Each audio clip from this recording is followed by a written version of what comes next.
Et on accueille également le député LFI du Finistère, Pierre-Yves Cadelin. Bonjour. Vous êtes vous-même député LFI. Vous dénoncez ce qui s'est passé. C'est en train de virer aussi à une bagarre peut-être même politique d'extrême droite contre un bar considéré comme de gauche. Non, il ne s'agit pas d'une bagarre, il s'agit d'une agression de l'extrême droite qui s'en est pris à des personnes en terrasse, attablées, qui étaient en train de passer une soirée. Et c'est un fait extrêmement grave. Avant, effectivement, et c'est pour ça qu'on voulait comprendre ce qu'il se passe, avant de vous entendre et d'entendre votre lecture des faits, je voudrais d'abord qu'on sache ce qui s'est passé exactement. On est donc dans la soirée de samedi à dimanche, ce week-end, dans le centre-ville de Brest. Dans le centre-ville de Brest, il y a une vingtaine d'individus qui prennent la direction de la terrasse d'un café avec le visage dissimulé. Certains sont porteurs de battes de baseball. Ils vont tout de suite s'en prendre à ces clients attablés donc sur la terrasse d'un café. Ce n'est pas n'importe quel café. Il s'appelle le Café de la Plage et c'est un café historiquement fréquenté par des militants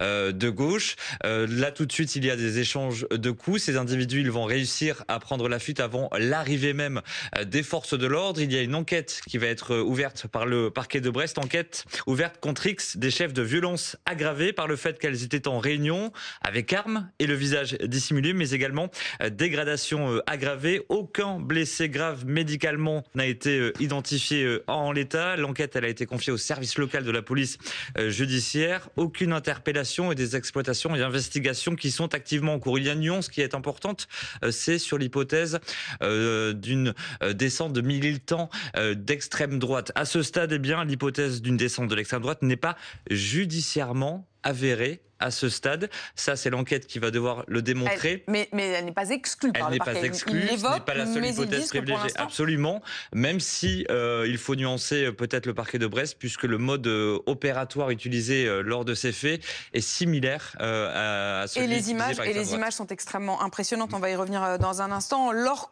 Cambeau, vous êtes sur place, vous êtes précisément devant ce café, le Café de la Plage, le lieu des faits. Est-ce que vous pouvez nous parler de ce café ?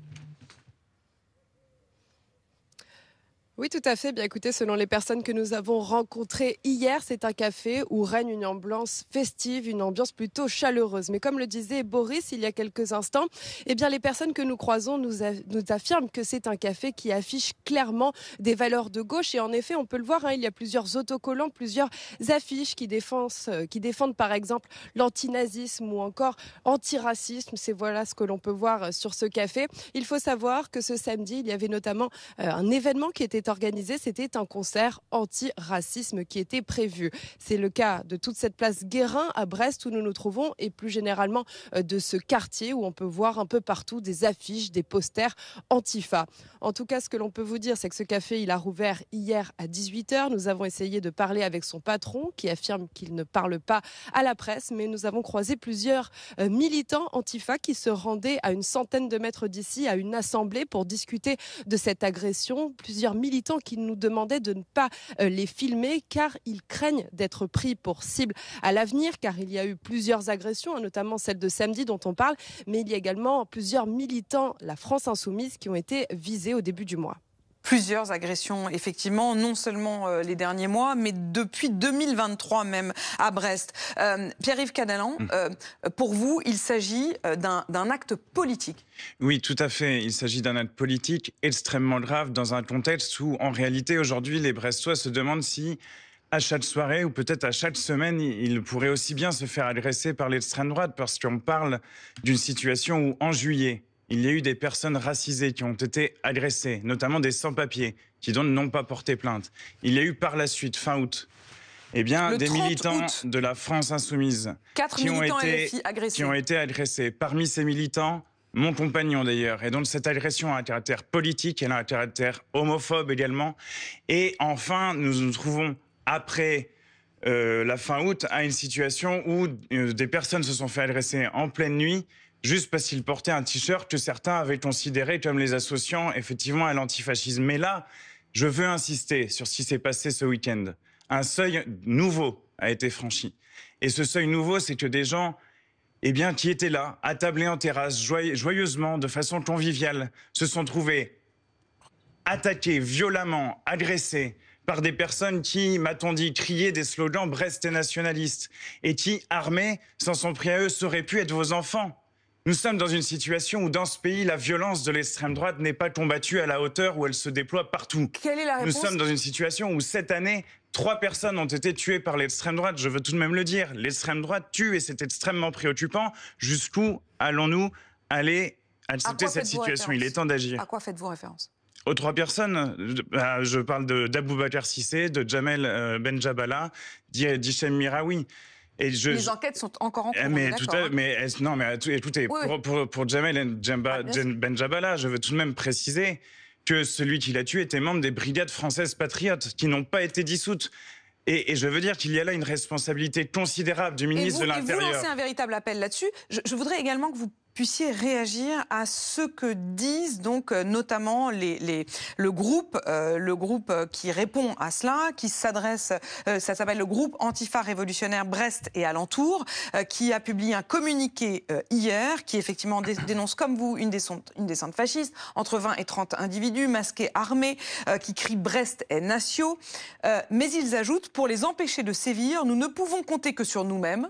Ne nous leurrons pas, ni la police, ni la préfecture, ni aucune autre des institutions du pouvoir n'est de notre côté. Est-ce que ça veut dire qu'il y a désormais l'envie d'en découdre soi-même, presque d'une sorte de justice que l'on se ferait soi-même? Non, je pense qu'à ce stade, il y a la nécessité absolue que l'ordre républicain se fasse respecter. Et pour que l'ordre républicain se fasse respecter, il faut avoir une présence. Tout à fait. Le maire de Brest est à vos côtés. Il est le premier à avoir dénoncé ça. Il a parlé à la suite de plusieurs agressions. Il a enfin pris la parole. C'est une bonne chose. Mais je considère que ce qui est en jeu, et c'est pour cela que je parlais du ministre de l'Intérieur Bruno Retailleau, c'est le respect de l'ordre républicain. Bruno Retailleau n'a rien dit à la fin du mois d'août. Il n'a rien dit aujourd'hui. Vous êtes en train de suggérer que la police à Brest ne fait pas ce qu'elle devrait faire? Je suggère que le ministre de l'Intérieur, je parle de la police à Brest. Voilà, oublions la politique. Donc je vous réponds. Je parle de la police qui localement. Est le chef de la police à Brest et le chef de la police dans ce pays? C'est le ministre de l'Intérieur. En République, celui qui est responsable en général, c'est le ministre de l'Intérieur. Écoutez-moi, à Brest, je suis évidemment l'actualité qui se déploie en général sur Brest, et je sais que lorsqu'il y a eu un mouvement étudiant au sein de l'université, Bruno Retailleau s'est tout de suite saisi de son Twitter, a tweeté en disant que c'était inadmissible de bloquer une université. Mais en revanche, quand des militants de la France Insoumise se font tabasser, ou quand sur la terrasse il y a des gens qui, encore une fois, auraient pu être vos enfants, qui se font taper, Bruno Retailleau n'a rien à dire. Les images, elles sont absolument insupportables. Merci d'avoir accepté de témoigner donc ce matin et de réagir. Vous êtes le député du Finistère, député LFI. L'impunité doit cesser. Et je précise effectivement que le parquet a donc ouvert une enquête, automatiquement et aussitôt, disent-ils, une enquête contre X des chefs de violence aggravés. On suivra évidemment les dernières informations sur ce